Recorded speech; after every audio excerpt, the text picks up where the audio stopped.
just wanna live them out. So tell me what you see when you look into this nigga's eyes. Looks can be deceiving. My mind and heart be contradicting. Feelings like it's treason. Hoping this season will bring something better for me. Find a relief in myself when I tell these stories. Trying to make his story, make some hits, homie. Force the people who show spite to send for me. Like Speaks, I need you on the beat, cause you don't spit corny. But me, I sit lonely upon this pedestal. Me, my head is full of dreams, trying to make them true. No reason to throw shade, why should I hate on you? I'm doing my own thing, stay in your lane, my dude. Take off a day or two, yo, I got this. I won't leave you cliffhangers, steady dropping hot shit up in the cockpit. Cruising and bruising, me and my niggas ain't taking no more L. So tell me, who's the loser now? I just gotta live it up, cause I got big dreams, and I just wanna live them out. Said I got big dreams, and I just wanna live them out. Me, I got big dreams, and I just wanna live them out. Mixed emotions, so I let my feelings run wild. Swear I'd be robbing niggas if I wasn't God's child. Blessed is the meek, so I practice what I preach. I've been a hypocrite before, but I don't ever want to be that. Testing these waters, cause I had to get my feet wet to get back to my roots and my youth. And I just want to live them out. So tell me what you see when you look into this nigga's eyes. Looks can be deceiving. My mind and heart be contradicting. Feelings like it's treason. Hoping this season will bring something better for me. Find a relief in myself when I tell these stories. Trying to make his story, make some hits, homie. Force the people who show spite to send for me. Like Speaks, I need you on the beat. Checking the mic. Checking the mic. Checking it. Me, my head is full of dreams, trying to make them true. No reason to throw shade, why should I hate on you? I'm doing my own thing. Loud. Take off a day or two, yo, I got this. I won't leave you cliffhangers, steady dropping hot shit up in the cockpit. Cruising and bruising, me and my niggas ain't taking no more L. So tell me, who's the loser now? Gonna bring the volume down just a bit. I just gotta live it up, cause I got big dreams, and I just wanna live them out. Said I got big dreams, and I just wanna live them out. Me, I got big dreams, and I just wanna live them out.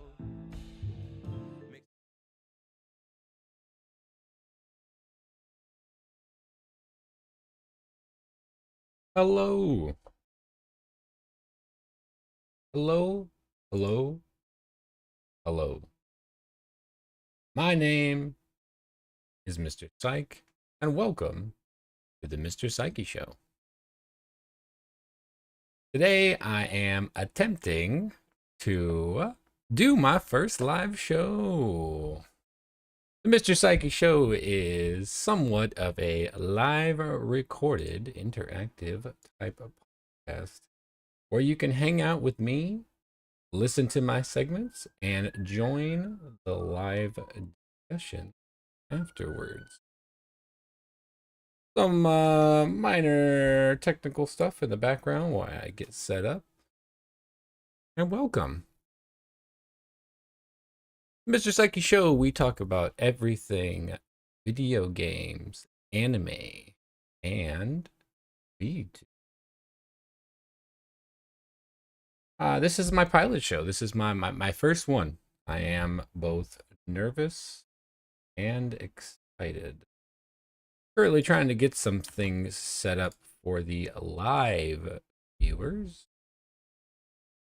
and getting everything ready for the stream recording. For all my audio listeners, welcome. My name is Mr. Psyche. I am a professional VTuber and hype man, and I'm here to talk to you today about some things that interested me. Hope everybody is having a wonderful Sunday.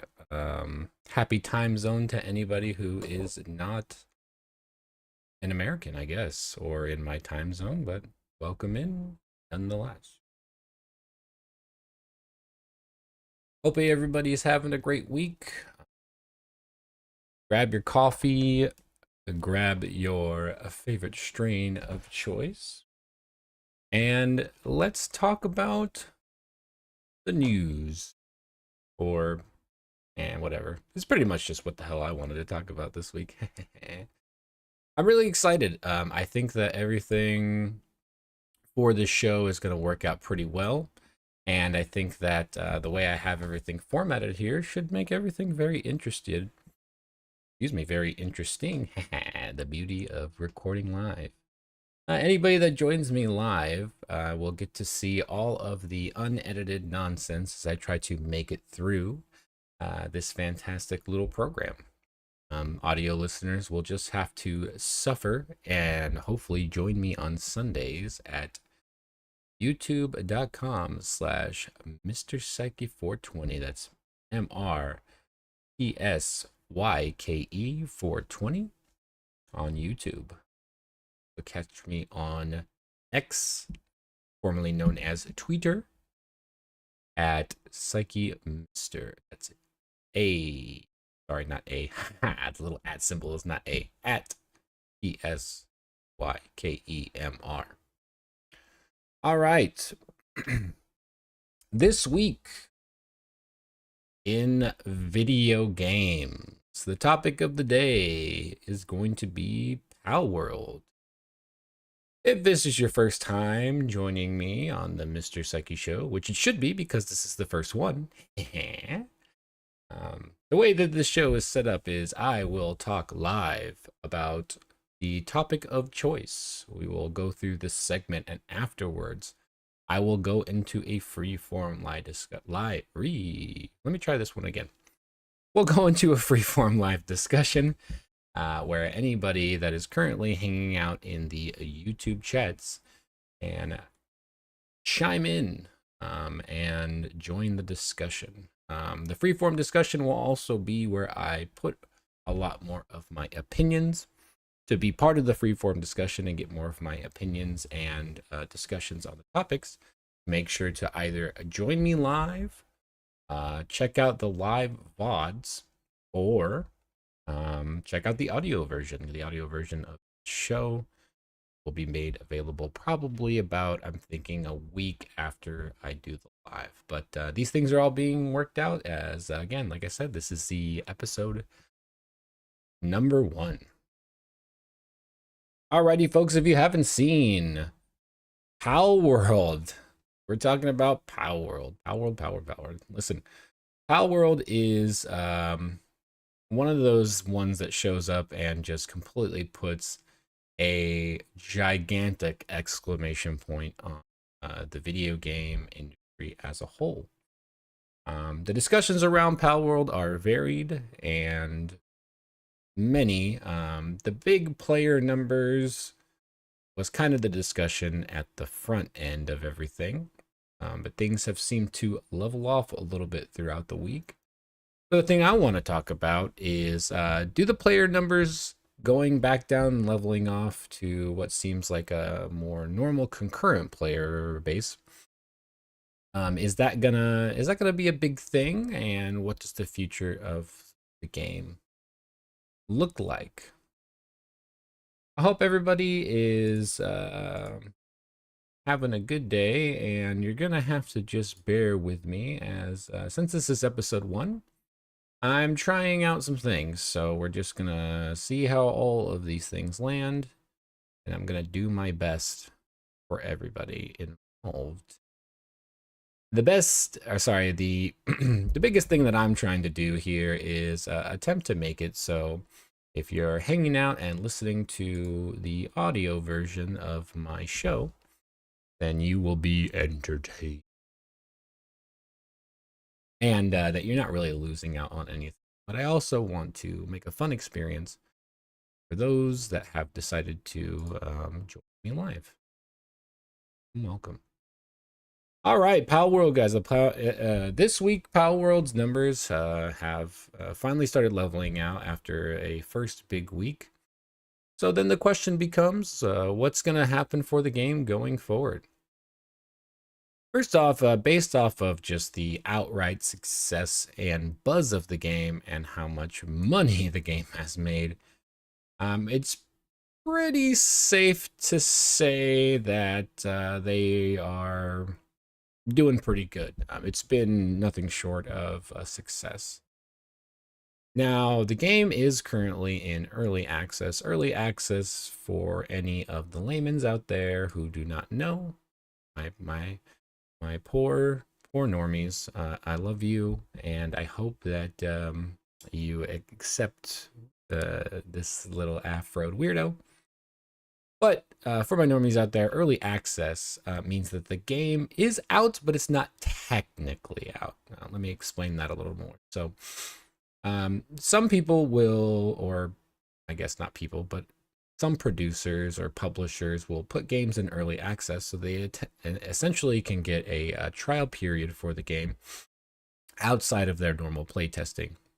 Now, Pocket Pair doesn't really have a big studio, so I assume they probably don't have a lot of playtesters. It seems to be a pretty small group in Japan of just I forgot the CEO seems to be very interested in just kind of the gaming wave, not necessarily games as a whole. So how can you implement AI in games? What things interest us the most about games, and how can we optimize those things? So if you've played Palworld, then you kind of understand this. And if you haven't, the best way that I can describe that is if you took a hodgepodge of multiple games, maybe like 5 or 6 of some of the biggest games that have come out recently, there's a little piece of each one of those games in Palworld. Palworld has Pokemon and capture elements. A lot of the temples look exactly like things you would see in Breath of the Wild or Dark Souls games, Elden Ring. The way they use their little boss, I guess, battle templates, or the way that they set up their battles and skills. If you go into the game trying to play it like a regular action or survival game, you might struggle a little bit. But if you start to approach the combat a little bit more meticulously, like you would in, say, like a Dark Souls game, being very deliberate with your movements and attacks, the game starts to open up and feel a little bit. But yeah, so there's a lot of things going on in this game, and they are pretty much just all little parts from others. So that's where the discussion and the controversy has kind of been, that this is just like a slop game with I guess, too many smaller identities and none of its own identity. But as a person who's played this game and put a lot of hours into it, I think the discussions are all very surface level, because this game has definitely got an identity of its own. The Pokemon with guns thing only goes so far, because really it's like a survival game with pals attached. So it's a very different thing. But the thing I wanted to discuss mainly, though, is since the game is in early access and they have had a gigantic success story in the beginning, it seems reasonable that this game is probably going to do pretty good as long as the developers continue to put regular updates in the game. I could see, just simply based off of the way that I play the game, I could see playing when there's, new content out, checking everything out, and then once I'm through the new content, I could see sitting back and being patiently waiting the new stuff, because it is interesting and it is very, very addicting. It's very possible, or excuse me, it's not very possible, it does happen. I've sat down and tried to play this game for like 20 minutes and being like, yeah, I'm just gonna work a little bit on my base and do a couple of small minor things, and then I end up playing for 3.5 hours. So there's a lot of potential here, and I believe that as long as they are diligent in making sure new content is coming out, I don't really see a lot of ways that this game could fail. Completely fair. It's also very clear that they have plans. They have it looks like a very good early roadmap for the game. I play live service games. Admittedly, I am a Destiny player, as much as I don't like to throw that out there all the time out loud. um, the game has been in a very rough state lately. But I do play live service games, and this roadmap looks pretty accessible. It looks like they're focusing on the things that matter. One of the big priorities they should probably focus on first is the PvP mode, because that will definitely expand the replayability of this game going forward. They also got crossplay and server transfers and migrations, and then the building system. I think that pathing for pals and the AI for pals also needs to be a really, really big priority going forward. But we'll see. I think that any versions of small little updates to this game, no matter what they are, especially things like pal abilities or new pals, will put the game on the right road. You will probably see a continual drop off of the player numbers going forward until it reaches what would be considered the steady numbers or the concurrent players. And that'll be probably like the big core group of people playing the game. And like I said, as long as they do updates right, they're probably going to succeed. The other big glaring thing that they are going to have to worry about is what the Pokemon company might do if things are indeed as stolen as people might make it sound. Personally, at this point, with all the marketing, with how much people have been talking about the game, and with just the overall success and sales of the game so far, I don't necessarily think anything's going to happen. To me, it seems like one of those, if it was going to happen, it probably already was going to happen type situations. I feel like if the Pokemon Company or Nintendo was going to go after Palworld or really, take a hard stance against Palworld, they probably would have done it already, but it's kind of hard to tell. Right now, I'm just really happy, enjoying my pals, and hanging out in the game. But it really does seem like the only major roadblock going ahead would be if Nintendo comes out and really, really hard against this game. I keep really going back to the fact that it doesn't seem like anything is going to happen, because if it was going to, it probably would already. So I look forward to paying attention to what's going on, especially right now, because there has been multiple stories coming out that says that Nintendo and the Pokemon Company are actually trying to make some moves, but I still haven't seen anything that looks actually substantial or, seems to be confirmed at all. I look forward, like I said, I look forward to seeing what's going on. I personally really enjoy the game, and if you haven't played it yet, it is free on Game Pass at the moment. And then I'd just like to stress again that the game is indeed in early access. So right now,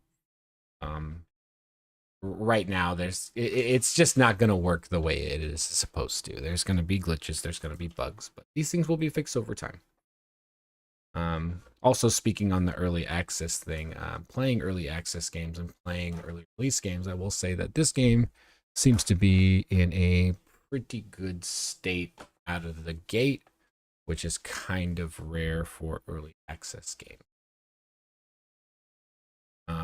I will be covering updates if I can. If I see anything interesting going forward on the game, I will definitely update everybody. Just a reminder, the Psyche Show is a Sunday show where I will attempt to entertain the crowd with my, I guess, charming voice, or my afro if you're here live. I am a VTuber covering games, anime, and VTubing, of course. This is episode number 1, so I just wanted to shout out again as the show goes on, I'm sure things will get cleaned up. Today, I'm going to be missing a couple of my slides, which is unfortunate. But hey, we're all learning here. We're all learning. We're gaming. I'm not gaming right now, but we're all learning, vibing, having a good. Next piece of gaming news that I would like to talk about today that don't actually have any slides for, but that's okay. So this, I guess that means that the audio listeners and the video listeners will be on equal footing for this little section. But I wanted to talk about Evo Las Vegas. The fighting game community, Evo Las Vegas just announced their gaming lineups during the week. And the big announcement, first off, I just want to shout out to everybody who worked on their little showcase video.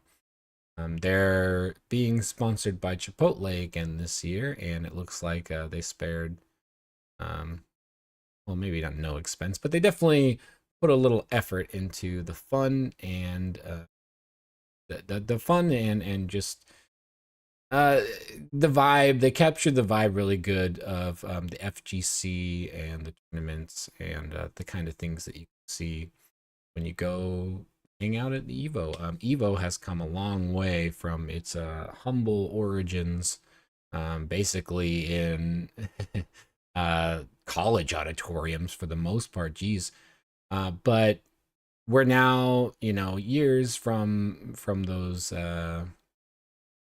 old days of sweaty hotel hallways and cramming into a small auditorium to the spectacle that Evo is now. We have Evo Japan and Evo Las Vegas this year. Big announcements. I'm sure there's gonna be many entries. For those of you who don't know, there is fighting games, the FGC, or the fighting game community.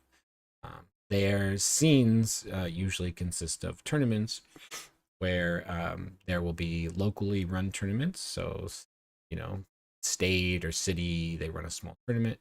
And then depending on how good you are, you can move up to different level tournaments, state, country, regional, blah, blah, blah, etc., etc. So Evo is the big one. It's the big main stage tournament for fighting games. And they announced all their game lineups this year, and everything was pretty hyped. The two things that I wanted to highlight, I'm pretty excited for. One is the return of Street Fighter Third Strike. Third Strike is, in my opinion, probably one of the most solid fighting games ever made. The fan reception to this game, like the staying power, the fact that it's been around for so long and people still play it, people still talk about it, people play it competitively, people still get hype for it. So it was really exciting to see that game coming back to the main stage. Also, if you have time to have a little, you want to do some retrospective on YouTube. Unfortunately, I did have a little clip available for my video watchers, but the Third Strike, the video game, Street Fighter Third Strike, is where the famous or infamous, or however you want to put it, moment 37 in fighting games come from. It was the moment where Justin Wong was fighting Daigo at the time. Justin Wong they're both still definitely some of the best fighting games. Excuse me. Oh my gosh. Yeah, listen, you are seeing the trials and tribulations of doing this shit live. Justin Wong and Daigo are definitely still two prominent fighting game names in the scene. But at the time, for Third Strike, you could do a move called a perfect parry in that game. And anyways, I'm not going to get too much into it, but if you have some time, go on YouTube, look up Moment 37. Essentially, Justin Wong completed what most people would have thought an impossible moment in fighting games under high pressure in a tournament, and some great highlights during the Evo announcement of Justin Wong, the moment, and why Third Strike is such an amazing and influential game in the fighting game. If you haven't seen that moment, check it out. It's moment 37. The Evo announcements are on the main page, and you can check out all the announcements there. The other thing that the other announcement for Evo that I thought was exciting was the announcement of the first, I guess, arrival. So the first time one of these fighting games is going to be on the main stage, and that game is Under Night. Yeah, it's an anime game, which is dope. I love anime games. And the gameplay, and again, I do apologize for anybody joining me on the live. I do not have my slide ready for this. It's so embarrassing. It's so embarrassing. But hey, we're getting through it. We're going to make it through it, and we're going to get through this show together. So, anyways, from what I've seen, it is a brand new game. One of the, I believe, directors of the game gave a little interview during the showcase, and very excited for the game to be added to the roster. This game looks cool because not only does it look exciting to watch, but I always feel like anime games have very, very high, very hype moments during tournament play. Nothing more disappointing. Well, there are definitely things more disappointing, geez, but there's not a lot of things more disappointing than tuning into a tournament or a fighting game, and at the high level play is just not that fun to watch. I think that's unfortunately part of the marketability of tournaments and fighting games is sometimes tournament level play in certain fighting games is just simply not watch at all. So I'm really excited to see what's going on for these two games. And so yeah, those were the two main stories that I wanted to talk about in the gaming space. For this gaming segment, we're going to take a quick break, and then I'm going to do my section of open discussion for this segment. After that, we're going to move on to the first week and the first time I'm running the segment, the first three, my anime segments. So I'll be right back. We'll go into open discussion about Palworld and Evo, and I'll see you then. 1 second.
Hi, welcome. Welcome. I'm back. You're just joining me. This is the Mr. Psyche Show, the interactive podcast live show. I actually don't even know what the hell to call this thing, but here we are. My show is sorry, blah blah blah blah blah. I'm having a good week. I hope everybody else is having a good week. This show is split up into three sections where I go over the 3 segments that I wanted to go over for the week. And then we go into the open discussion part. For my audio listeners, the open discussion part, I will be interacting with anybody who is in my live. If you'd like to join the live discussion, please join me on YouTube. That's youtube.com/MrPsyke420 MRS. Free. Sorry, I keep doing that. I'm messing up. Let me try that again. That is MRPSYKE 420 on YouTube. Join me for the live discussion, and I will interact with the chat throughout my discussion. Right now, we are in the open discussion section for Palworld and Evo. For Palworld, one of the things that I didn't really touch on in the segment, talking about basically the discourse behind this game. I've seen so many writers and YouTubers, streamers, blah, blah, etc., who are just trying to paint the most negative light on this game. Without, and I've searched again. I'm admittedly a novice when it comes to all this stuff, but I could not find any confirmation whatsoever that the Pokemon Company or Nintendo is actually taking legal action. They keep making very, very vague statements, and I personally think that that's honestly the only thing that could tank this game at this point, unless they just like ignore it or don't do anything with it after early access. I don't see a lot of games. Well, I take that back. I do see a lot of games going into early access and just essentially fucking off. I don't think that that's going to happen here. And even if it does, they already have kind of a core thing going on that will bring enough people back. I can just imagine if they did nothing with the game and then a year later they were like, here's 80 more pals. Like, we would immediately be playing it again. Anybody who likes the game would immediately be jumping right back in. So there's not, they don't have to make, in my opinion, a lot of moves to make things viable here or to keep people interested here. I just don't think that they're gonna have to do too much here. I really, really don't. As I've played the game a lot, I'm already gotten to the point where I'm getting attached to certain pals, and as a person that has played a lot of the games that Palworld seems to be pulling from, I will hesitating a little bit say that there might be some things here that cross over into what I would call plagiarism town.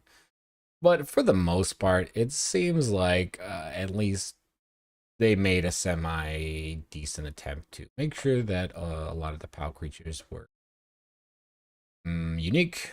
The interactions that they have with you on the map are unique. And just to discuss a little more, to flesh out the point I was trying to make about what I want to see out of this game is, what I really want to see out of this game is not necessarily even from Palworld itself, but it's the giant kick in the pants that this should be to the Pokemon Company to innovate on their freaking games, man. Like, I love Pokemon. I've loved Pokemon since Gen 1. I grew up watching the anime. I was in the depths of it.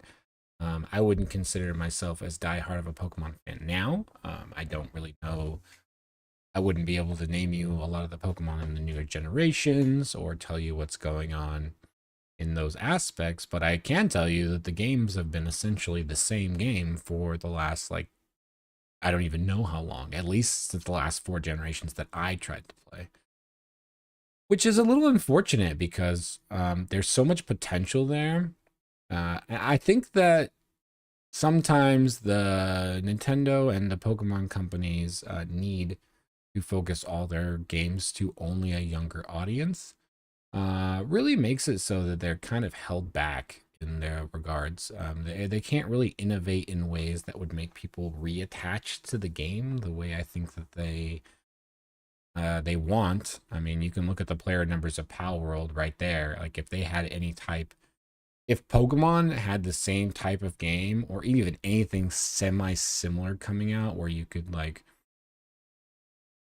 travel an open world with your Pokemon companion and they fight with you and all these things, there would the amount of people playing that game, like, it would be bonkers. I don't even know. We're talking like internet breakage levels. If they put it on PC, Jesus, the amount of people. And that's the other thing too, that I didn't mention in the segment was Palworld being on PC and Game Pass is probably one of the bigger boons to why it's doing so well, because, you know, if you are a Pokemon fan and you love Pokemon, like, you're playing on Nintendo. Like, that's it. You're playing on Nintendo and that's it. And, you know, if you're a PC gamer, you're probably not playing that many Pokemon games. As a PC gamer myself and a Pokemon fan, I don't want to go purchase Nintendo's newest hardware to play the new Pokemon game. I would rather them just put it on PC. And I just don't think that they have any need or want or urge to do those things. And those are the things I think are going to, you know, hold the company back. You've got to be innovative. Being the only big boy on the market for the longest time, I think, has made the game stale. And competition is what brings out ingenuity. And I don't even know if that's the correct word there, but we're just going to move on. But yeah, competition is what's going to drive these people to do better and try harder. So one of the things I'm most excited for is not to see what the Pokemon companies, I guess, response to Pocket Pair is, but more their response to their fans and the players and what they can do going forward to innovate on their formula. Talking a little bit about Evo, I saw the response from a lot of creators that I follow in the fighting game community being very, very warm and receptive to Third Strike coming back. I wasn't able to dig too much into Under Night, unfortunately, just due to time restraint. Wow! We'll get there. We'll get there, everybody. Due to time restraints this week, I wasn't able to focus too much on the Evo stuff. However, I'm sure there will be more coming out, and I plan to do a small highlight on for the next gaming section for next week, so that we can look a little bit more new game popping up on the Evo. The way Evo is being set up this year is awesome too, because they're going to allow people to move in and out of the stages during shows. I think that was a restriction at the last one that some complaining about, and that should, you know, that should open things up a little bit and make things a little accessible. Probably get a lot more good, maybe not good, but we'll probably get more clips this way too, and more people getting in to record some highlights or catch big matches or big moments and stuff like that. So that's always going to be. And last year, some of the cosplays at the contest were fantastic, so I'm really excited to see cosplay. A little bit more focus on the cosplay contest this year, which is awesome. So I love seeing people show up to cons and shows and seeing the cosplays. It's like one of the events for me anyway.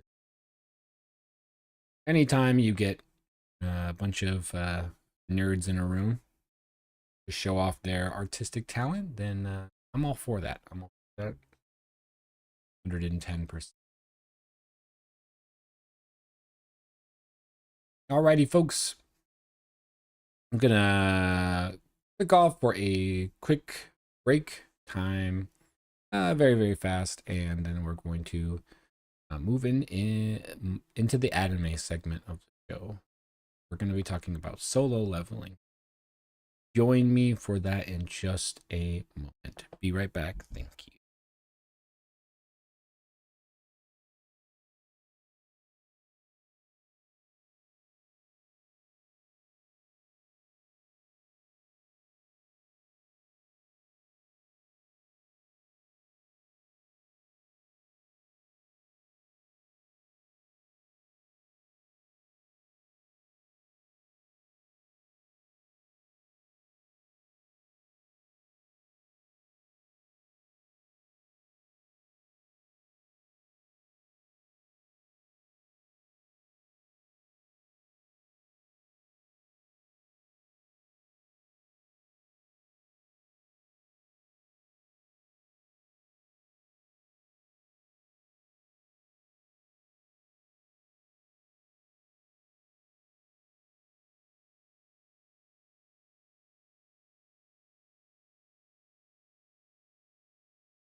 Hello, hello, and I'm back.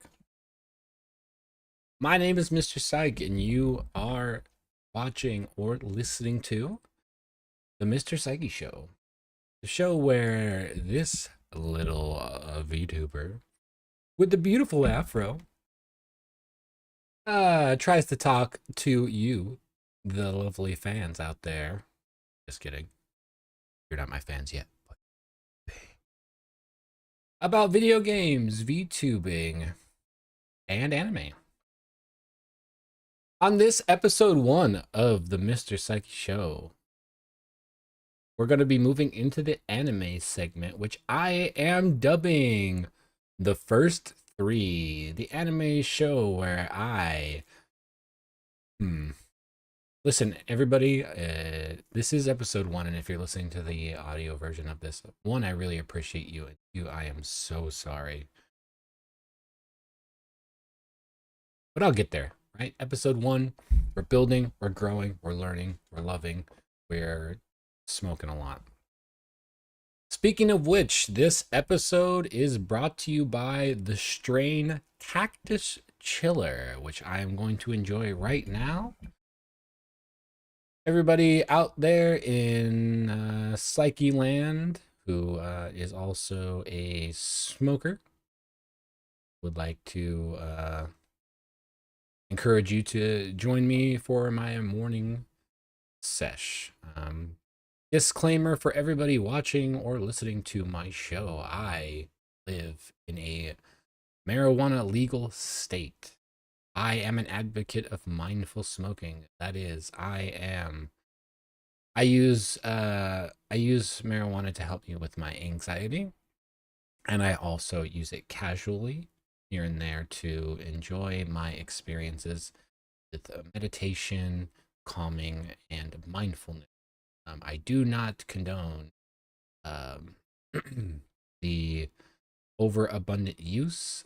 If you feel like you are addicted or are affected by weed to a point where it is affecting your day-to-day life in a negative way, that is not what I am promoting here, and that is not what we like over here on the Mr. Psyche Show.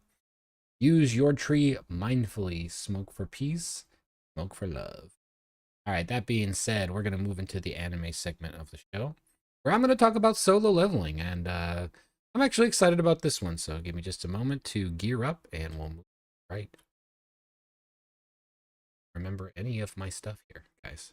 Jeez. Anybody watching on the video format probably just saw that little spaz out, and welcome. I hope you enjoyed that. Oh man, it's a guys. Having a podcast is hard because you think that you're just going to talk into a mic, but you also have to remember to speak correctly and try to be entertaining at the same time. Anyways, I had a good week, you guys. I just want to take, it's a tiny moment. I just want to thank a couple people that helped me out this week, and that was me, myself, and I put a lot of effort in writing into this week, and I really wanted to. I don't know what happened. What happened was I was meditating, and I had a brain blast. I literally flew out of my dream space here, the studio. I dipped right out of the studio, and I went and got a journal. And I started writing, and I was like, I'm writing down everything, you guys. I'm writing every single down. And I saw some stories this week, and I'm like, you know what? I could do this. So here I am. I'm doing this for you folks. Welcome. Thank you for joining me. And cheers to you as I ride down the Cactus Chiller train real quick. Well,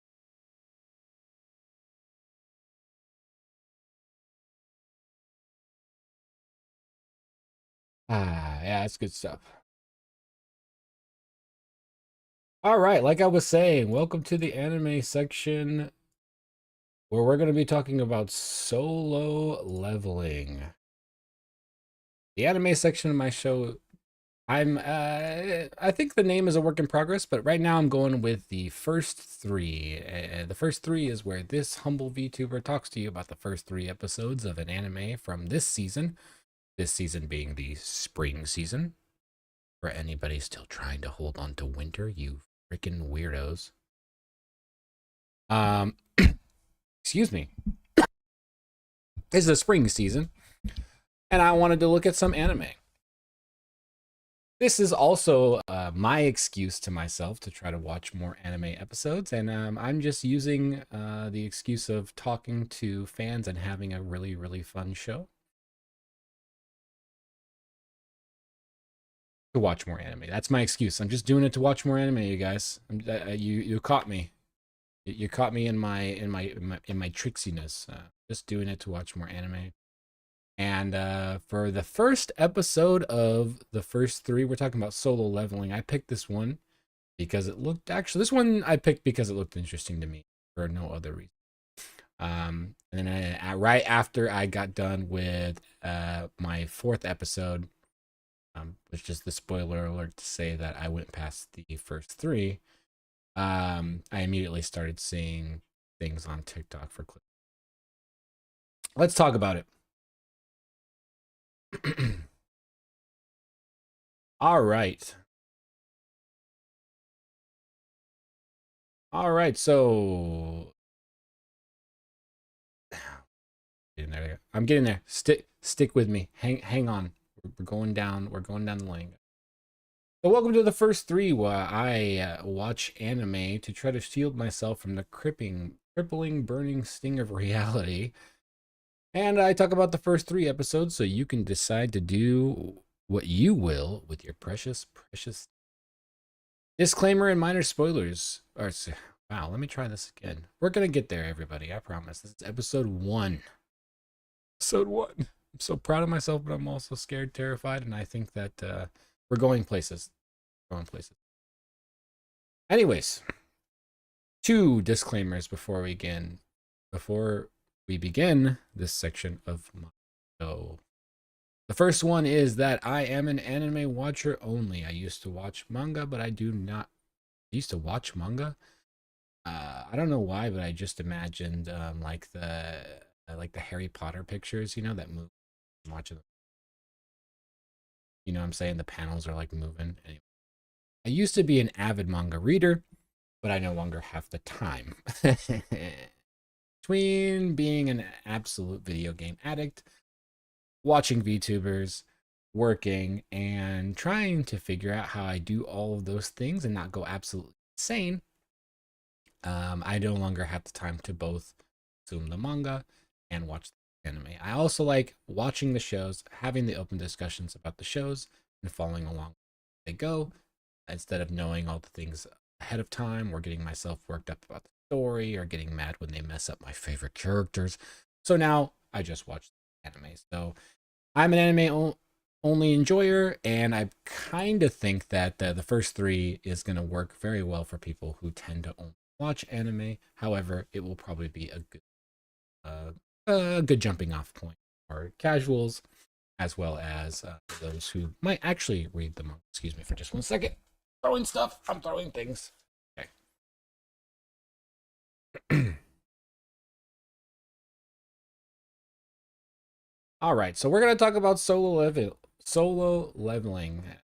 For the first 3 episodes, we're going to talk about episode 1 first, clearly, because that's the order in which numbers go.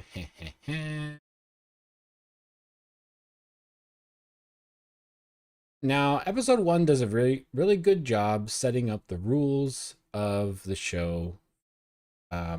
Looking at the initial scenes of the anime, we open up with basically a battle, and you see different types of creatures. The first ones, I believe, were the ant creatures, fighting against human combatants.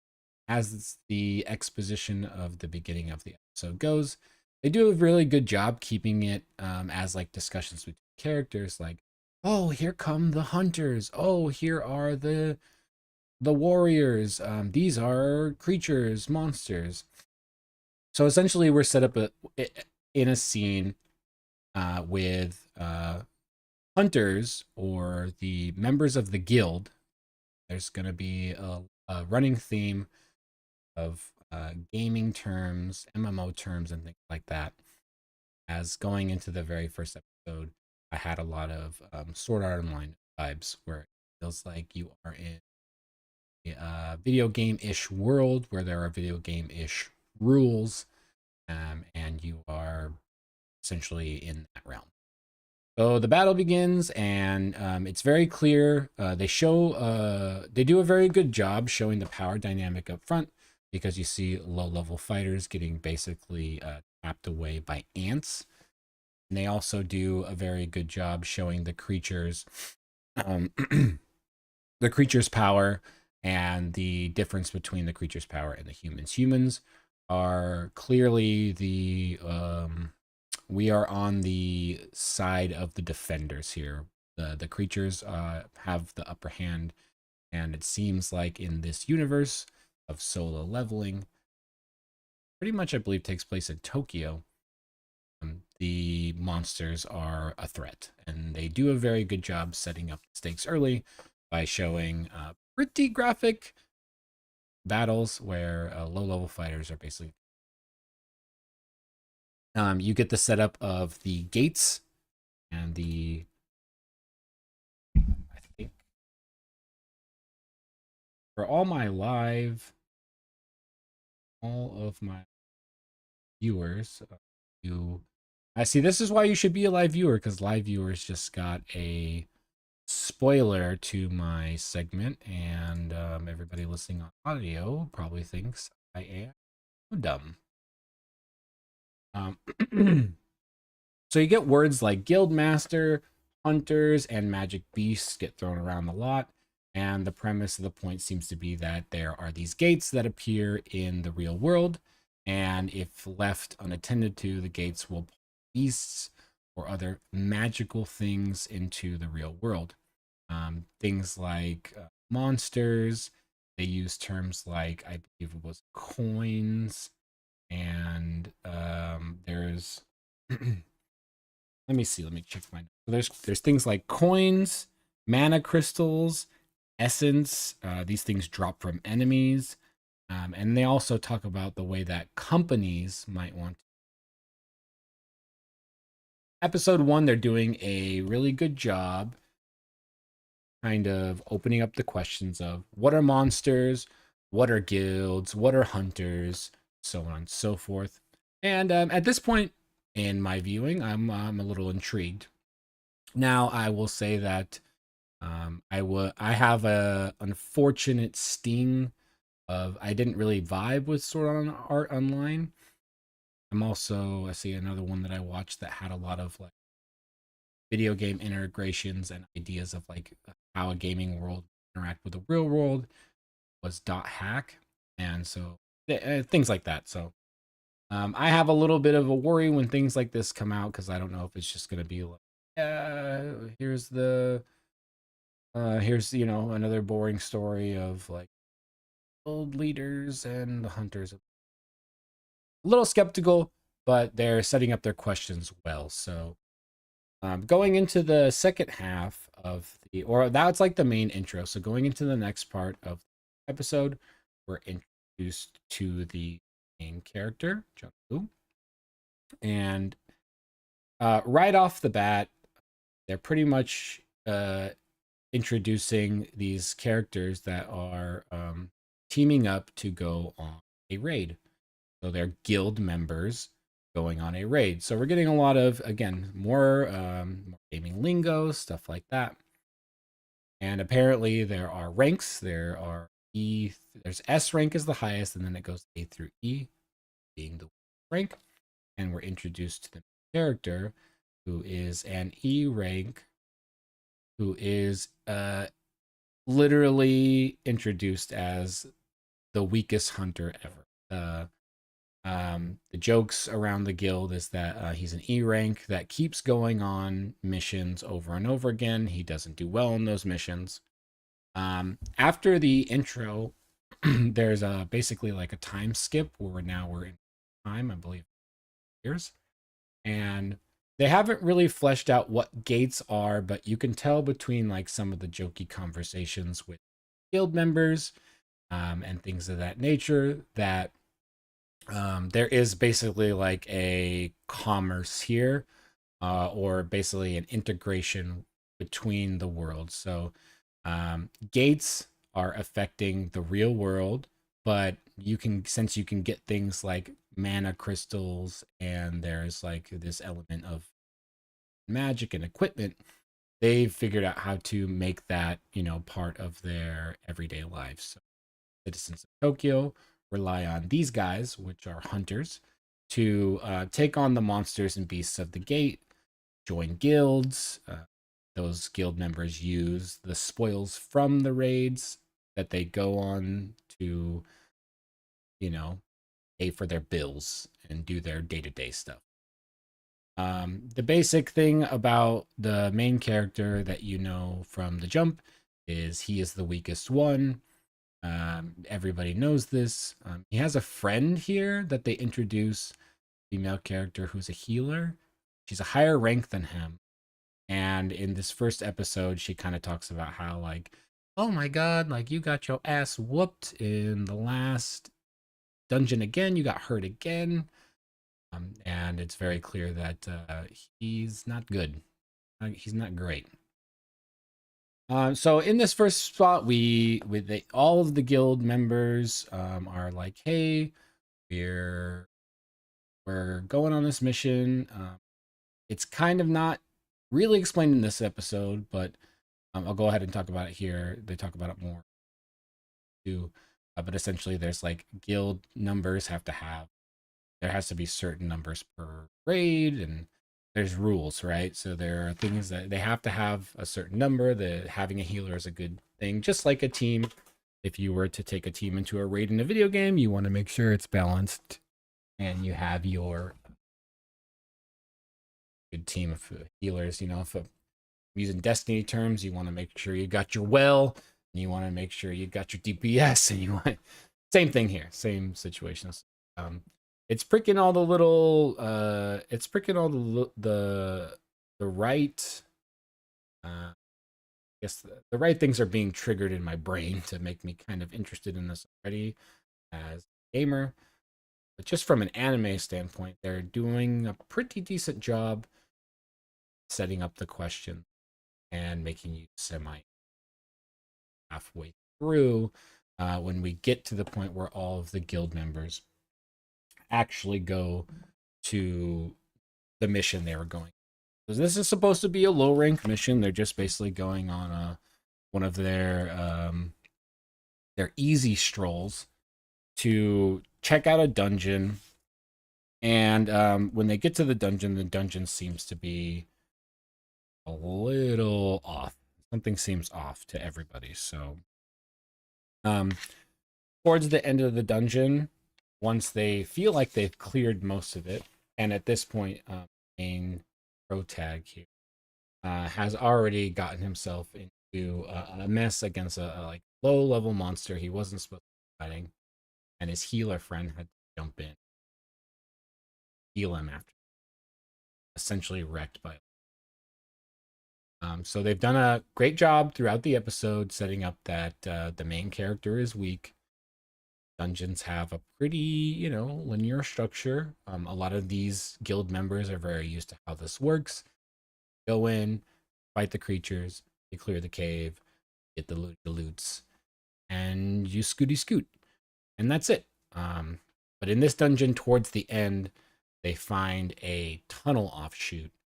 So most of the guild members are pretty cautious about this. Usually how it works, at least according to what we know so far in this episode, is you fight the guys in the dungeon, you beat the boss, and the dungeon is gate to issue the people.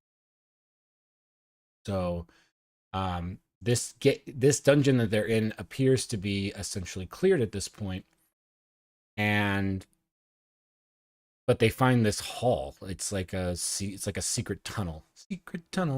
And so everybody seems to be a little skeptical of this. They have the main guy who is like their guild leader, and he's making decisions on, what match. Just essentially like you'd have your guild leader in a game, kind of just calling the shots. Like here, shield, tank guy, tank, healer, heal, just we need that kind of stuff. So they're trying to make the decision on whether or not they want to check out double, I think they use the word double dungeon. They essentially are trying to decide whether or not they want to use cave to move on down, and they take it to a vote, and they vote, democratically decide to go down the hallway, and the main character, the weak guy, chooses to go down the cave, even though he knows it's probably risky. He's really weak. He already got his ass essentially kicked by a low-level monster. But they all vote to go down the cave, and there's a little back and forth between the main character and his healer friend. Healer friend's like basically like are stupid. You know what I mean? Like you can't even handle these small monsters, and now we're gonna go check out some nonsense at the end of the cave. So they go down, and towards the end of the cave, they reach what is essentially like a secret room. And the secret room is full of these giant statues. A lot of the guild members are noticing that this place feels weird. There are no enemies in here. It shouldn't be like this. And right towards the end of the episode, one of the statues, they notice, the main character notices that the statue has been looking at them. And at this point, everything is starting to feel pretty eerie. So I believe it's one of the other main guild characters decides that they are going to dip, and they don't want to have anything to do with this boy. So as they leave, and again, like I said, at this point, all they've done is develop pretty good questions. They've made you kind of interested. They've drawn you in with some of these fun character interactions, and the stakes seem okay. Like you're like, okay, well, we saw the battle at the beginning where the low level guys are pretty getting murked by creatures, and they're getting pretty murked. But towards the end of this episode, the statue essentially comes to life at the end, and the tone that you get in when the statue comes to life is one of just absolute forbearing. Like you can tell that these guys are in a very, very fucked situation. And because of this fucked situation, somebody gets absolutely demolished by one. Basically, it's essentially one shot from one of these statues. And let me tell you, I'm not going to put it up on screen for the live viewers, but I will say that some anime are gory for the sake of being gory, and some do gore and blood and that in a great way to shock you and pull you in and make you feel invested, or in this case, show you very clearly and decisively the stakes in this shit. Because in the first battle, you see the low rank guys get kind of fucked up by some ants, and it's pretty bad, or by some low level beasts, and it's pretty bad. And even when you see the main character Jung-woo get beat up by the ant character, or the ant creature, and he has to get healed, he gets pretty hurt. He gets a big ass gash, and he's like bleeding pretty bad. But when this statue scene happens and the dude gets one shot, he gets essentially just one sliced in half by an axe, and they are not shy about showing you the whole thing. And the characters in the guild, who are, again, like I mentioned earlier, they kind of know the rules, right? They fight these. This is their job. They fight guys. They fight creatures in these gates to protect Tokyo or whatever, but they make their money. This is their job. When they show the dude get annihilated, you can see the absolute abject terror, horror, like immediate traumatization on the faces of every single person in that room. And that's where they leave you for episode 1. So episode 1, like without trying to hype up my first 3 talk of this segment, immediately I wanted to watch 2. I wanted to watch 2 because the world has done a good job building some of the rules, but that ending scene really cuts to the weight of the stakes in this world. This is not small stakes. This is not like the gaming element to this game. Sorry, the gaming element to this anime isn't like a gamey thing. It's like huge stakes.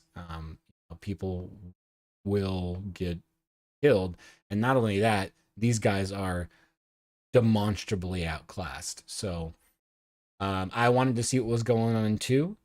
So episode 2. See you. All right, guys.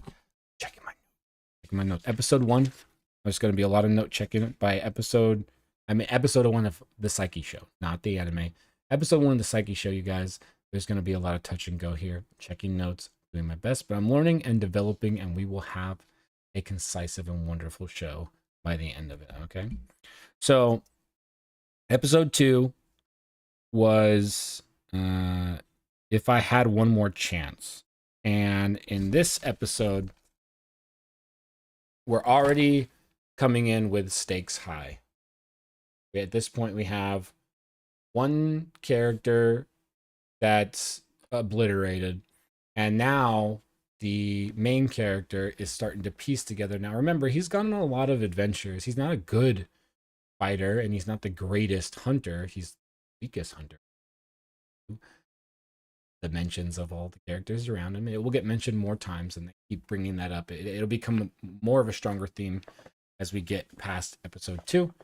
But in this episode, the stakes are very high. These guys are essentially trapped, and the low rank hunter Jung-woo is figuring out that they are basically in some dungeon puzzle. They don't know what's going on.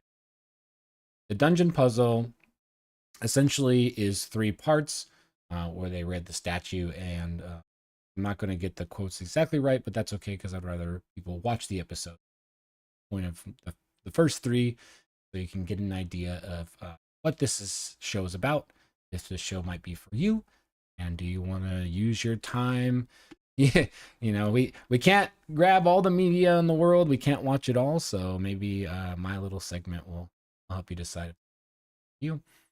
But in the second episode, we're essentially solving a dungeon puzzle, and this, like I said, the stakes are now high because I picked this picture because it really shows just how bad it is for all of them. They're all very, very out of their depth here, despite all being adventurers, guild members, hunters, however you refer to them at this point.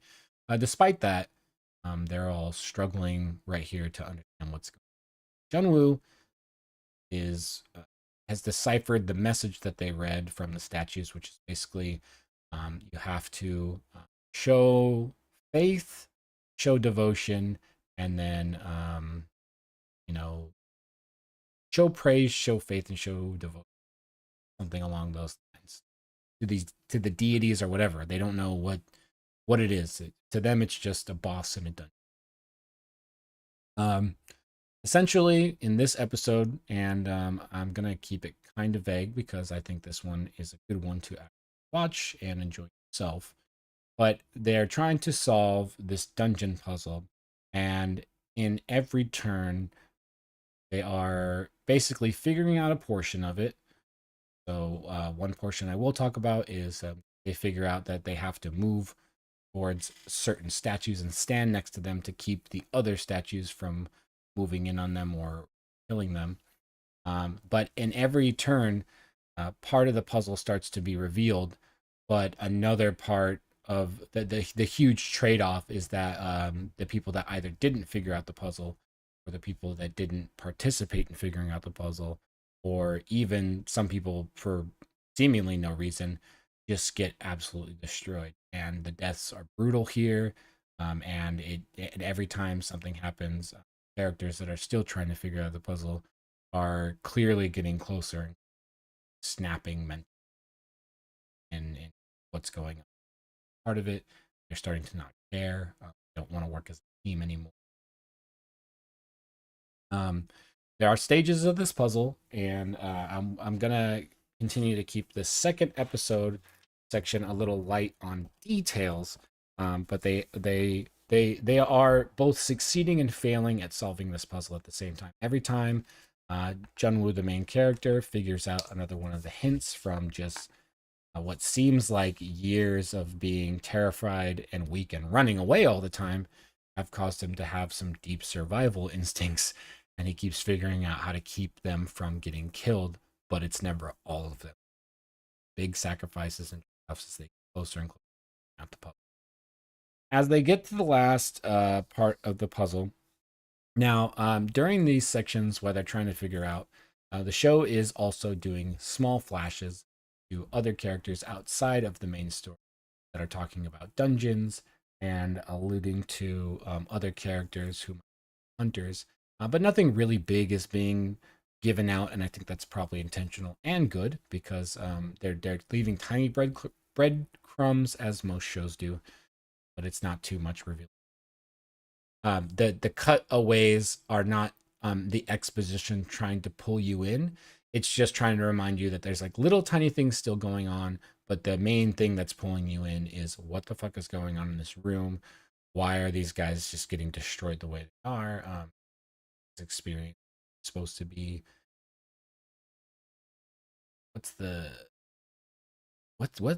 what is really going on? Like the fact that it's already making me ask so many questions and have so many like wonderings of what's the deeper issue here?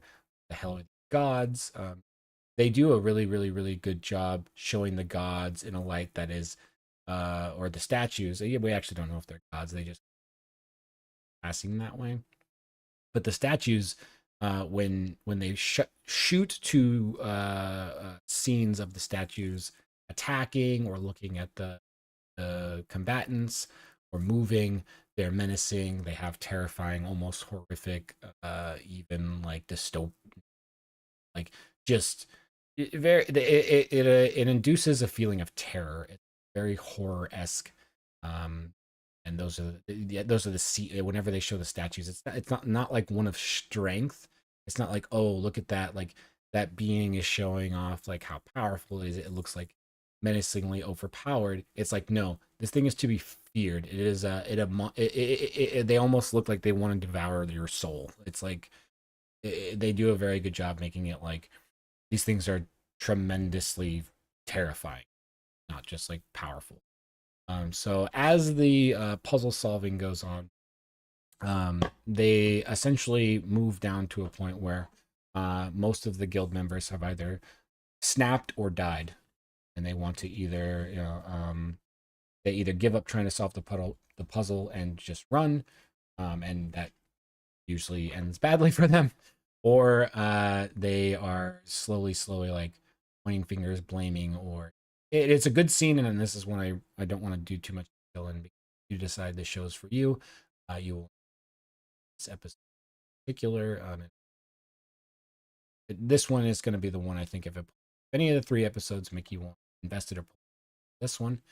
But essentially they get to a point where the main character, his healer friend, the guild leader, and another character or 2, I think it's are in a circle of flame, and they have to stare down the oncoming statues that are clearly coming to annihilate them. Maintain their stare with the statues inside the circle as the countdown in the circle they're in. There's a big flaming circle that is basically counting down, and they have to stay in the circle while it counts down to show their devotion to whatever. It's like last part of it. And while the statues are coming near, 2 of the characters freak out and decide looking if you're here for the main video version, which please join me .com/Mr. Psyche 420 RP20. If you join me for the live discussion, you'll see here that I have scene screen, and yeah, they're all terrified, and he's telling them to keep your eyes on the statues, and this is where everybody back. So a couple of the characters say we're not going to do this because there appears to be an open door that will let them escape, but the open door that lets them escape, they would have to leave the circles. They're not sure if leaving the circle will result in them dying if they make it to the door. They don't know what's going to happen. Stay in the circle because as they've tried to solve puzzles, like I said, they keep coming up with a small success that usually still results in dying. At this point, everybody's shaken. Nobody wants to do anything. The people that fold and run out the door run, but that causes the other statues that they were trying to stare down to move closer in. And this causes the other characters to continue to get more terrified as it just becomes this clusterfuck of statues moving in to kill you, timer moving down, anxiety induced, they don't know what to do. And a big juxtaposition happens that I'm not going to spoil here, where one of the other characters snaps and it causes a rift in the room, and essentially by himself. This is towards the end of the episode, and it seems like the timer is moving in a way that would allow him to still be alive, but the statue of... If you've seen Tokyo Ghoul, then you might know what I'm talking about in regards to like a torture scene. But yeah, this one is a little rough, and it's it makes you, it's gonna hit you, it's gonna kick you in the chesticles. But yeah, the statues basically make it to...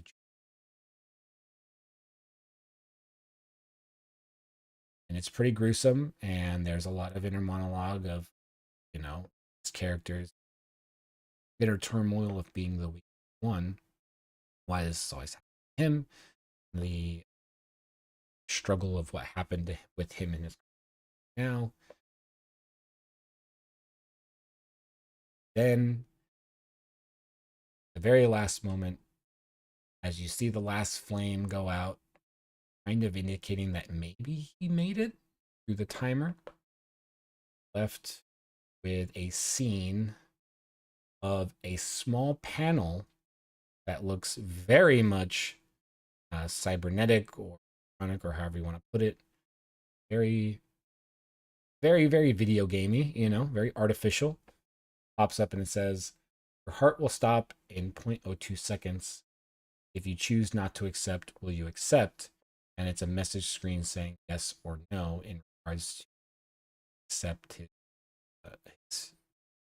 I guess maybe gift or fate or whatever from finishing the puzzle. And this is where, this is the last scene that you see essentially.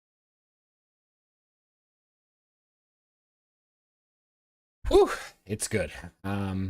This one got me. I was almost ready to throw away my first free discussion review and just go to the rest of the show without discussion. But I'm not going to do that. I'm going to go ahead and discuss episode 3. Creator? Is that what I'm calling myself now? VTuber? Great. Podcaster? I don't know. Like a responsible creator, I'm actually going to... So episode 3 is leave. It's like a game. And the opening cuts to basically the good old anime trope of refilling us on the gruesome past of the end of episode 2. Get some highlights, and then we're opened up to, you've become a player on the notification screen, and it says daily quest strength training. So in this one, Junwoo has woken up in the hospital. All the characters, which is not many, I believe 3 of the characters that survived the ordeal when they went to escape while Junwoo stayed, and there are definitely news stories and buzzing going around with other characters about what happened at the gate. Right now, we have Junwoo, who is basically now trying to figure out how to interact with gaming interface that only he can see. And he is very lost on one, how he survived the ordeal, what is going to happen. There are other entities outside of the main characters, the guild and things like that, that we're starting to introduce to, and one of them appears to be a larger associate. Follow up on stuff like this, I would association type thing.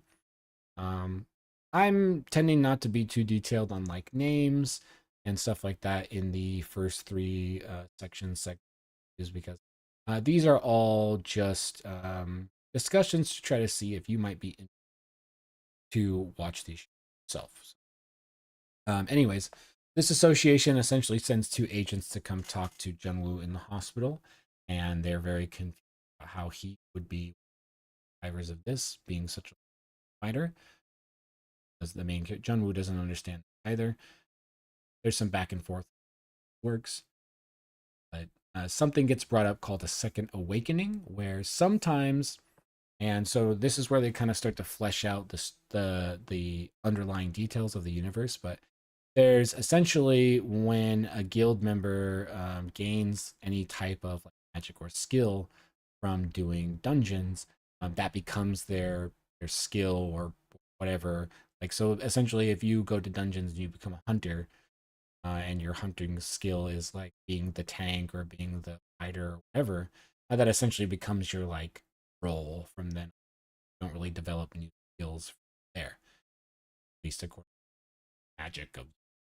But there's this term that gets brought up in this episode called the Second Awakening, where it may be indicated that some hunters, may get a second awakening where they get new skills.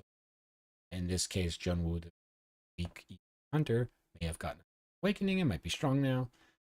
They do a little test and it comes back like, meh, like, nope, this motherfucker's still weak. So, okay. He's kind of left in the hospital, and we're on episode 3. So this is, I think, where the show is kind of allowing us to ruminate on some of the, really try to like, we're really asking a lot of questions at this point, which is probably a good thing. Win. And so we're kind of just left with this this thought of, what happened, what's going on. Junwoo doesn't know what this interface means. And in the notification, he has the thing that says you have a daily strength training request. And it tells him that he needs to do so many push-ups, so many blah, blah, blahs. And if you don't complete the quest, there'll be a penalty. At this point, we don't know what the hell's going on. So he just kind of ignores it, goes about his day. And there's, some minor conversations. Guilds, like another gate popping up. At the end of his day, when he doesn't complete his training, he gets sucked into a new universe, or like basically gets yeeted into a dungeon while he's still sitting in the hospital. Nobody can interact with him. He's basically pulled out and he's in the world. And he has to run away from what seems to be a boss level creature that's like this terrifying centipede thing for like an hour straight so he can like finish his penalty. After he does, he survives it. He feels like, what the hell is going on, blah blah blah. And flash to the next day, and he's on a bench and he seems to be fine, almost better. And at this point, they have jumped time a little bit, and he seems to be grasping the fact that now his new interface allows him to immediately absorb the XP that he gets from doing his tasks. He can also now access things like a game, like inventory and full heals. Now, he doesn't know how to use all this stuff, and he's kind of just speculating on it at this point. But it's kind of all like making you question, one, because it's making you feel like that gamey effect again, like, what is this all silly? But then he goes and starts to develop these skills. And towards the end of episode 3, where it's like episode 3, there's a lot of exposition, not a lot, but there's a lot of kind of talking about some of the underlying rules of the world. You're introduced to the sister. Really, the questions that are being poked in your mind: what is this gamification of the world? on. And I believe this episode does a really good job of adding the weight again, because they talk about things like what happens if gates are open too long. It can take effect on the world. They show some scenes with Jinwoo's friend being like overly traumatized by what happened in the dungeon and seeing slaughtered. And towards the end of this episode, they've given the main character some understanding of his abilities. They've continued to set up these stakes very, very well. And then as he's leveling up, you're kind of getting these little feeds of discussion. You know, what's a second awakening? What's going on, and what happens if you don't follow the rules of the game, right? He gets a note towards the end of the episodes. He gets a notification for what's called an instance dungeon that only he accesses, and he's starting to kind of figure out what his powers mean. He makes the rookie mistake of he gets to allocate his stat points, and he makes the rookie mistake of allocating his stat points all in the beginning. But at the end of this episode, he's confronted with what he thinks is going to be a little creature, confronted with the development of his new strength, but the strength of the wolf in question that he kind of sets up this juxtaposition. Him learning to evaluate strength, how to control this ability.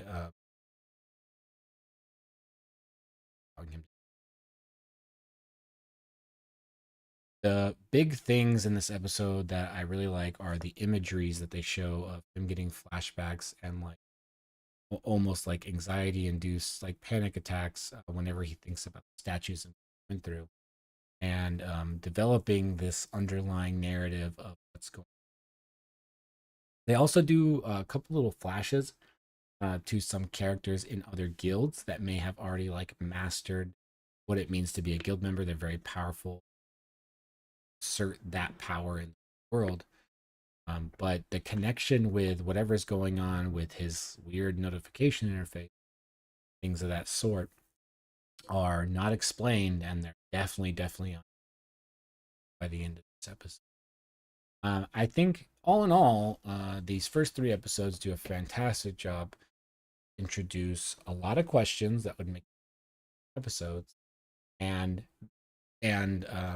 do a good job of drawing you story, and a fantastic job of setting the stakes very high. When stuff goes wrong in this quote unquote game world, motherfuckers get murked. People just, they get destroyed.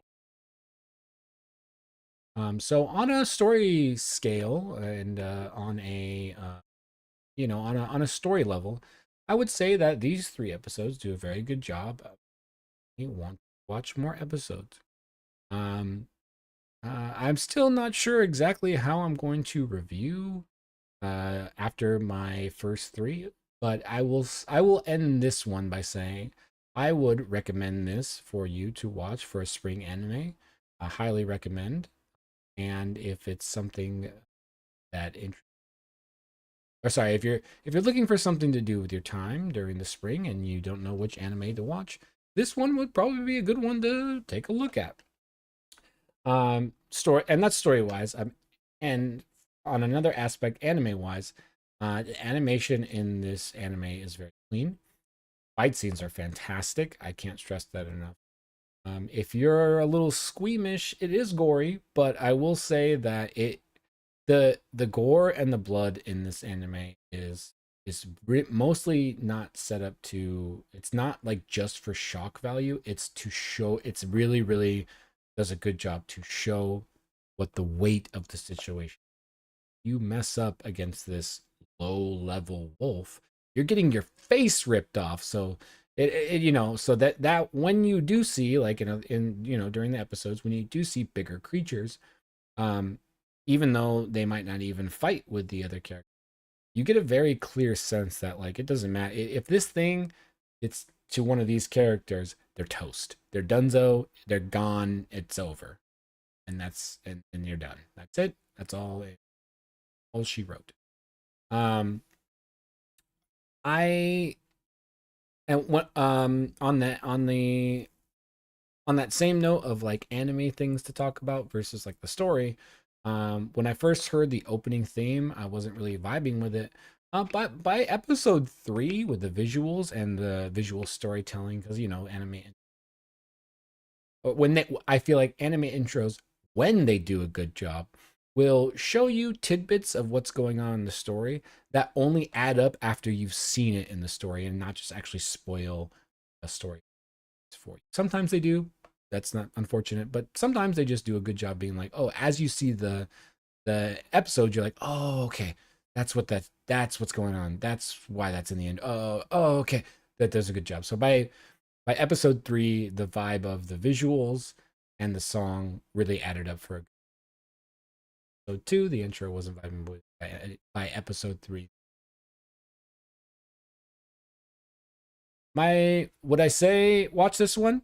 I would say yes, and I will say for sure this is one that I'm season. So 6 or 7. Highly recommend.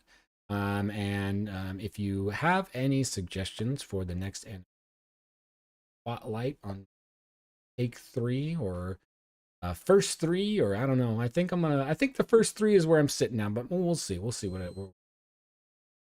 Then go ahead and shoot me a message on X or an email at Psyke420@gmail.com. That's MRPSIKE@com. Let me know what anime you think I should cover in the next first 3. Folks, we're going to take a quick break, and then I'm going to do my open discussion about this anime, Solo Leveling, where I get to rant a little bit more in free form segment. If you're joining me today, this is the first episode of the Mr. Psyche Sunday Show, where I do my best to make sure that the audio listeners don't go crazy while I shake my VTuber fro online. If you want to be part of the live discussion, please join me on YouTube at Mr. Psyche 420. That's MR420. YouTube.com/MRS. I'm going to try that again. I'm going to mess that up so much. I'm not going to change my name, though. I'm just going to get good at saying it, guys. That's MRPSYE. You can also catch me on X. That's Psyche Mr. at ESYKEMR on X. On X, I will be posting up upcoming. Actually, no. I actually decided a while ago that I'm going to use my X to post and talk about other VTubers. There will not be. If you go to my X to get insightful takes or information, don't do that. Stay. Want memes? You want to learn about other Black? I'll post as much content of that as I can on there, and that's pretty much it. There will be a plan to get a Patreon and everything rolling here soon, where you will be able to always access the full on, where you get to hear me mess up all my words and struggle figure out what the hell. You can join me for all the smoke talk and things like that too, because those will stay on the live. Those segments will be split up into YouTube videos throughout the week. But again, the most fun we're going to have is going to be here during the live discussions, where I can talk to somebody in chat. No one, but that's okay, because the audio listeners are you guys get to just have a good time with me and vibe. I'm in your living room right now. I'm in your earlobes right now. I'm hanging out in it. If that was spooky, I don't care. Follow me, you weirdos.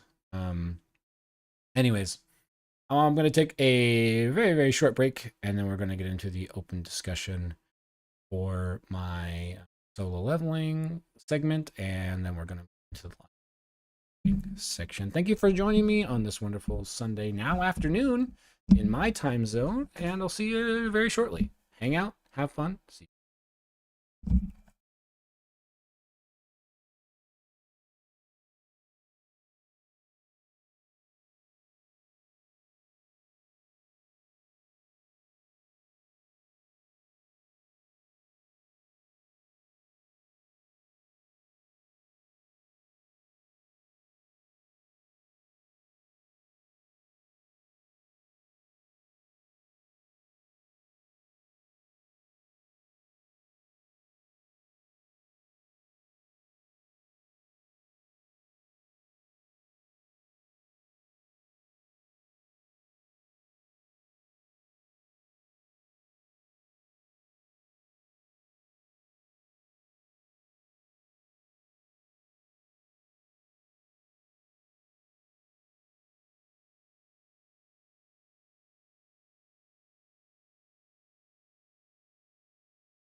Hello and welcome back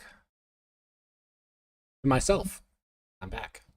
Also, welcome back to you, because you're here. You're listening to the Mr. Psyche Show, the Sunday show where we talk about anime, gaming, and VTubing. My name is Mr. Psyche, and I am joining you live on YouTube, where if you join me on my YouTube channel, that's youtube.com/MRPSYKE420. You can join the live discussions every Sunday morning. I'm guessing around 30. No, I don't know. I don't have a time yet, you guys.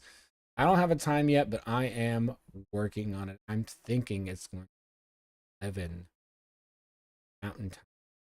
Don't know what that is, PST, but that's what I will figure out. Listeners, Sunday mornings are good for me because it's quiet where I live. It's quiet. All this quiet. And it's just me. And I just get to record. And then I don't have to worry about anything. Except for if my puppy goes crazy. Yeah, today. Folks, we're in the open discussion section after the first 3 solo leveling, where I am going to gush a little bit about this one because I really like this one. I immediately watched the next episodes, which I'm expecting will probably happen not that often on the first 3 because my goal is to, 1, try to expand my anime watching. But also I think I'm going to try to base my first 3 attempting to appeal to casual. People get a good idea of, sorry, for all of us out here who have to work a 9 to 5, definitely more than a 9 to 5. For those of us that have to work a 9 to 5, content creation has to be something relegate to the little moments of the day where we can write, and that goes the same for our media consumption. Nowadays, there's so much freaking Jesus. There's so much crap to watch. I can't keep up with it all. So by doing this, I feel like I will, 1, introduce myself to watch. I'll be involved in about those things, and I'll be able to give people a little bit more insight on these things. so that if you want to just, hang out for my discussions, you get a little bit. You're going to use your time for that because time is fleeting. And if you took any time to listen to this, thank you so much, because I know how much, I know how difficult it is to even make it the time for all the podcasts or shows you want to listen to. So, but I really like this one. First of all, just to get away from the segment discussions about like story, and that pulled. Holy shit! When people get fucking killed in the show, it is awesome. It's crazy. I like when gore is not just gore, and it's actual.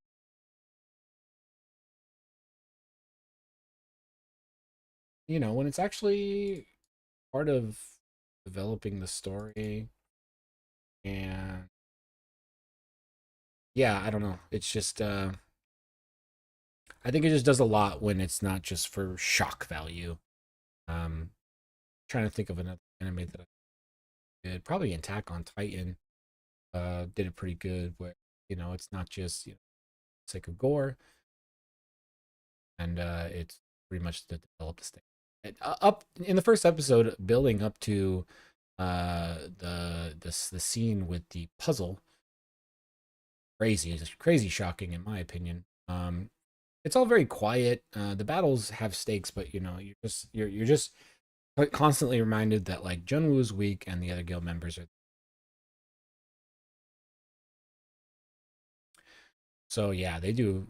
It's fantastic. Really good animation, and then when you do get good fight scenes, they're pretty dope. The shock and pull from episode 2, when you see at the end, and he's getting tortured basically. Again, for me very reminiscent of the Tokyo Ghoul in the season 1 when he gets tortured. It's brutal to watch, but it very much this thing with the character, and that scene is gruesome, and he very much gets a very it affects his brain. He's traumatized. It's clearly. And same thing here. It's very clearly affecting everybody around him. And there's more to it than just, oh, he went through this traumatic experience. Really see that too, bleeding into episode 3, where you constantly get flashes of anytime he's faced with something that seems difficult, he gets these like very, very vivid flashes going on.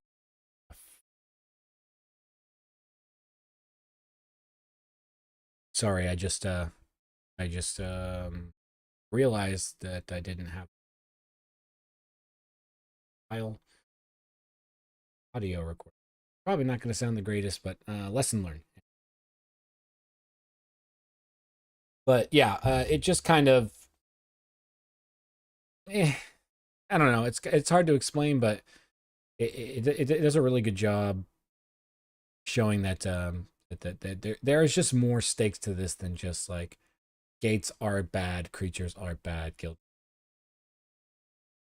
And I think that the notification popping up at at the end of episode 2, is more than just sinister, because it alludes to one, the fact that these gates might not be natural. There might be more. There's like might be someone behind this game, quote unquote. But it also shows that this whole thing is like more sinister. Could really be leading on. Kind of spoilery here, but since we're in the discussion section, outside of the first 3 is an episode basically with human opponents inside of a dungeon, and then the notification says you have 6 enemies. Basically, has to, as part of the direct. It's deep, and it's very, very crazy. But yeah, if the fight scenes alone don't get you hyped to watch more, like the story is definitely compelling. It doesn't seem like, again, I feel like scarred from Sword Art Online, because I liked it. There were some good parts about it, but Jesus, some of it just so crazy. The tie-in to like what the stakes were in the world was people are sleeping. These motherfuckers are getting builds. It's pretty crazy, and I will say confident. I enjoyed this one. I will recommend a spring anime to watch. All right, so the last section of the Mr. Psyche show is going to be about VTubing. This is a section of the show that I really want to stress those that do not know. We are only ever going to have good spaces for creators to be and for creators to grow, and have good spaces for people of all ages to have good places to land to watch creators. We need to have good discussions about these stuff. So even if you don't know what VTubing is, stick with me. You might have a good time just listening as a whole. For those who don't know, VTubing is what I do. It's where you do your streaming, and when you are live, you use a basically an animated stand-in character instead of your real face, which I do. Mainly because I focus in on the audio this, so video portion. I would like to look like this because it's awesome. There are people out there who are their characters, and there are people out there who are not. I would be considered somewhere in between. I am Mr. Psyche. Here I am. Look at me. I'm so cute. But I have an engineer in the background is taking care. He's there, but we don't need to talk about him. Anyways. So yeah. But anyways, in the VTuber community, VTubering has become much more accepted and mainstream way to stream. In my opinion, communities are very fractured. One, the VTubing space doesn't really come from the West. It didn't originate there. It got really popular over here. So we have a lot of things over here that don't really vibe with some people. The communities of VTubing, but I believe that's growing and changing, and change, especially for Black VTubers itself, to get clean and concise and good spaces that will build shackled some of views and opinions of some of the peoples in the communities, which kind of brings us on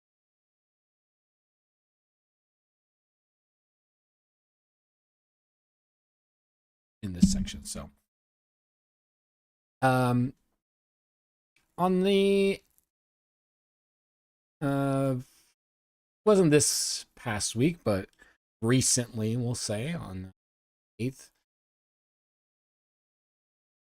VTuber by the name of ID. I'm not 100% sure on that.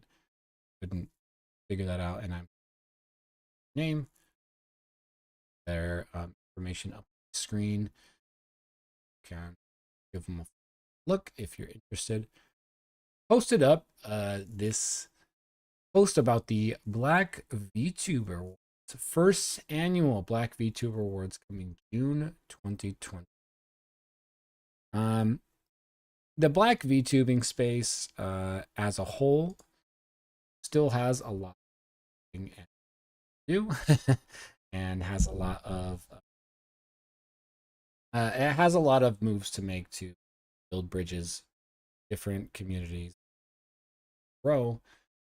And although this thread has a lot of wonderful streamers posting their acceptance and excitement for the award, as well as Black VTuber following this and supporting this. Originally, the thread was a little bit of a shit show with a wave of hate coming underneath YouTubers in general, Black VTuber, and more specifically, Black VTuber might want to have a specific space online.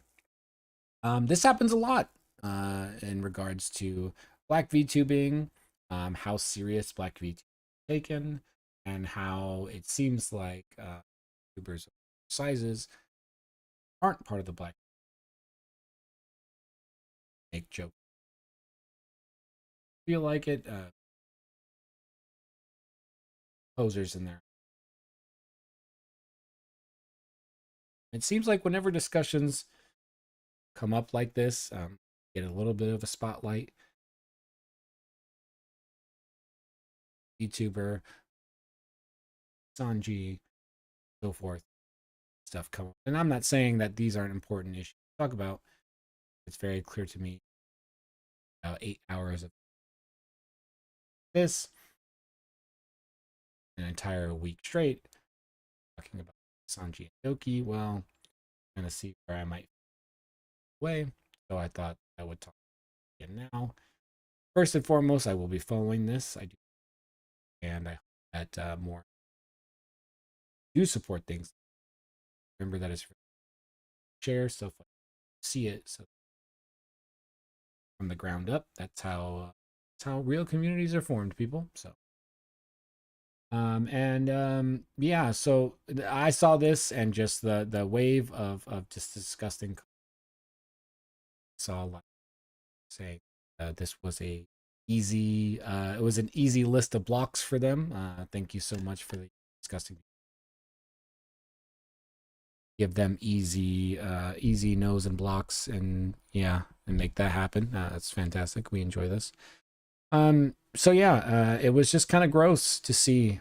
So I wanted to highlight this a little bit to highlight the good part about it, which that there is a Black VTuber Awards coming up as being hosted by Aphrodite.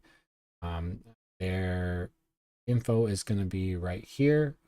Have a Twitter, a stream on Twitch, and they will be hosting. They currently don't have a date for when this will be, but on the About page it says Aphrodite is an African-American VTuber, singer, and voice actor who loves to stream mostly League of Legends and Hoyoverse content.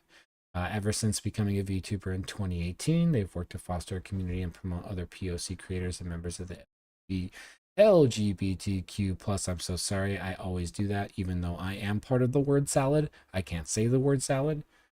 Community with their experience in streaming, family background in entertainment, and love for gaming. I really love this, and I believe that this should be the goal for any Black VTuber out there. Just don't forget to, no matter how small or big you are, support other creators that you see in this space. Share, like their stuff. If you have a chance to, follow this creator, please do. And if you're interested at all in what I do, I will be supporting like this in the future. And I hope to develop and grow a community of my own that can help to support things like this, or you guess on my own in the future. So I really just wanted to bring this back up because again, you lose stories like this in the weeds, especially in the VTuber community. I saw other prominent Black VTubers talk about this, so that's good, and I hope that we continue to prop this up and support it. If I get any updates about this, I will talk about it in my going forward. I think that the most important thing to take away from this is that while I was digging into this topic, I was looking into Black VTuber spaces, Black VTuber creators, and I was looking at their communities, how those communities tied with one another, and it was just very, I'm sorry to say, and I ain't coming after anybody here, but it was just kind of unfortunate to see how many communities seem like tiny little islands. We are either building our own tiny Black VTuber communities and not spreading that joy and awareness. I see a lot of people even while we're having conversations like this about how Black VTubers are being discriminated against and gatekept basically from the regular VTubing crowd as a whole. We are continuing to do that in our own communities by not supporting and showing love to these other creators. So I just want to reiterate again, that's Aphrodite on Twitch. It's spelled AFAEDITEE. Let me do that one more time. That's AFAEDITE on Twitch. And I believe that's also the handle on Twitter, hosting the Black VTuber Awards. If by some hope and chance and wish and dream, I am able to get involved in this in any way, shape, or form. Again, I am a nobody creator, so I plan to get to places like this. I am not here now, but I'm hoping with everything that I'm doing, and if I continue to put effort into making this show better, I will be at a point like this in the future. So please support. Remember, retweet. Remember to like and share when you see other creators. Don't be selfish. It's not just about you guys. It's not. Gotta spread. All right. Folks, listen. I know, and you know, that social media is a weird place right now. It seems that not just online, but in general, people seem to be a little bit more polarized as we grow, and we tend to stick to what we know and what we're used to, and it's getting harder and harder to find the spaces where we fit in. I just want to say that I am trying to create a space for content creators, VTubers, and just content enjoyers alike, so we can try to build a community where we focus on the community. I want to make sure that I am always face forward, building to grow out my community. So one of the most important things going out of this segment is to remember to like, share, and just hype up content from these other creators. Be out and about, trying to make a space for new and upcoming VTubers and creators of color to do their thing. People like this here probably took, they probably took mad hate for this. I saw the threads. I couldn't even imagine. And you know what? That's good. I'm putting my stake down right now to say that if that's what it takes to make sure that I can make content like this, so others like me can have a good time doing it and have a safe time doing it, a good space to do it in, then I'm willing to put a foot forward. This person was willing to put a foot forward, probably took mad hate for it. So they're walking so we can run, folks, and we should prop this up. And so, all right, I'm gonna take a quick break, and we're gonna move into the open discussion section about the Black VTuber Awards, and then I will be out of here for my first episode of the Psyche show on Sunday.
Alrighty, folks, welcome back to the Mr. Psyche Show, the Sunday show where we talk about anime, gaming, and VTubing. My name is Mr. Psyche. If you are here, this is the last section of my show. I will be doing a slight open discussion. I think I pretty much hit all the notes that I wanted to hit in my VTuber segment this week. But I just wanted to circle around for the last part again and kind of just chit chat about the stuff that I saw when I was looking at communities. The thing about the community thing that kind of upset me was while trying to find some places to join, while trying to find some creators to highlight, and while trying to find the spaces. And this could just be because, I'm new and just wading into the waters and I'm just trying to figure all this out. But there needs to be more cohesion. The VTuber space, especially for the Black VTubing space, seems very reliant on communities of old. So the old VTubing community that's come up. And I just think that to expand to new creators and basically set a new standard for what the Black VTubing space looks like and the way we want the discourse to look like and things like that. The community needs to be more together. There needs to be discords, that are talking about other Black VTubing discords. There needs to be less of a division between the VTubers on different platforms. The platform biases are still way too high because of whatever people's moral views. I also see if there's not consistency in content. Some people don't like the more outlandish Black VTubers. Some people don't like all this stuff is the same stuff that we're always fighting with in our communities as a whole. And we just have to figure out a way to make it more cohesive. I might not necessarily 100% be on the game of the content that say, no, I don't even want to do names. I'll do a name of a creator I like. So if you don't know who the God is, he is a Black VTuber, streams on Twitch, and he is he has a lot of different content. It's not all geared towards what I would call the VTubing community. And I just think that if we're able to have content like that, we should be able to prop that content up and call that part of it. Should just be very clear that this is part of the Black VTubing community content, and these types of things should all be more cohesive and inclusive of one another so that we can prop up each other's content and there can be a jumping off point for all of these places. You can find the content that works for you under this umbrella of Black VTuber content creators that may be.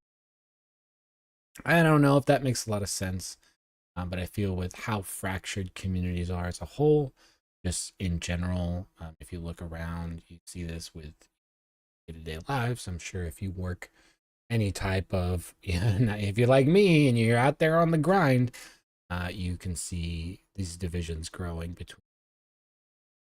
If we want to be, the nerds that we are, the VTubing crowd, if we want to be the degenerates we are online and have our little spaces here, we have to make sure that these spaces are good.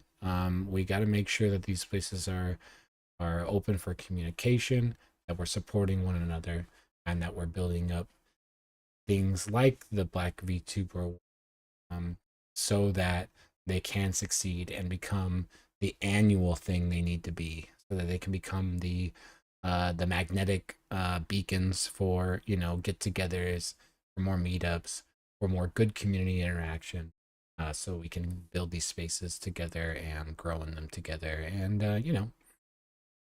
that's pretty much where I'm going to leave that topic today. And that means that we are at the end of our show. Listen, I hope that if anyone sat here and listened to me ramble on for this whole time, you realize that you are the realest one there is, and you are probably and most definitely super cute. I really appreciate you taking the time to come check out my stuff. Segments will be posted on YouTube, youtube.com/Mr. Psyke 420. That's MrPsyke 420. Mr. Psyche 69 was taken. I'll be coming at you live every Sunday morning with a little bit of my takes on what's going on with a story in gaming that I like, anime that I think you might want to check out or not, with my first three, and a little bit of VTubing news, mainly if I can. The internet doesn't eat the stories and stuff alive through the crazy cycle that is the 3 days and something new is happening online discourse. Then I will do my best to highlight a story or creator from the Black VTuber community. Again, this week it is the Black VTuber Awards. Please go check it out, give it some love, give it some support. And we are also, again, Aphrodite on Twitch. That's AFAEDITE on Twitch. Again, if you're into League of Legends or Hoyoverse content, that is what they specialize in. Go give them a look. I look forward to doing these episodes every week. I will be putting out the audio version of this show as soon as I possibly can, once I figure out all the logistics of making that happen. But right now, if you want to check out my content, the only way to do that is to check me out on YouTube and watch this VOD. I hope everybody enjoyed the day. I had a wonderful Sunday hanging out with y'all, and I look forward to being here on the Mr. Psyche Show next week. Thank you so much for hanging out. I hope everybody has a wonderful week. Remember to be kind to each other, and I'm out. Bye, peace.